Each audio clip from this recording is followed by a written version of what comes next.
Hello and welcome to the my mini vlog. સવારે જાગીને થઈ ગયા મસ્ત ફ્રેશ અને પછી બેસી ગયા ભગવાનની પૂજા કરવા માટે। બધા ભગવાનની પૂજા કરી લીધી, સ્વામિનારાયણ ભગવાનની પણ પૂજા કરી લીધી। સર્વ હરિભક્તોને જય સ્વામિનારાયણ। પછી બેસી ગયા સવારનો નાસ્તો કરવા માટે। નાસ્તો કરીને પછી આપણે પહોંચી ગયા દવા બજારમાં દવા લેવા માટે। અને ત્યાંથી પછી આપણે પહોંચી ગયા મેડિકલે બધું વર્ક પૂર્ણ કરી અને પછી પહોંચી ગયા ઘરે આવીને ફ્રેશ થઈ ને પછી મસ્ત જમી લીધું। જમીને પછી આપણે સૂઈ ગયા।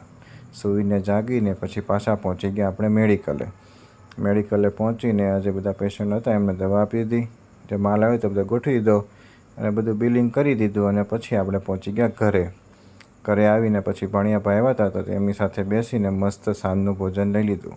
હું અને મેડમ બંને સાથે બેસીને જમી લીધું। જમીને પછી જોયું તો મામી ભાણિયાની મસ્ત મસ્તી ચાલુ હતી। તો ભાણિયાભાઈ અને મામી બંને સાથે રમતા હતા અને હું એમનો વિડીયો શૂટ કરતો હતો। અને પછી તો ભાણિયાભાઈએ નાની પાસે બેસીને મસ્ત આઈસ્ક્રીમ ખાઈ લીધું અને પછી એમની મસ્તી ચાલુ હતી અને પછી આપણે સૂઈ ગયા। ગુડ નાઇટ, જય સ્વામિનારાયણ। ફોલો કરતા જાજો।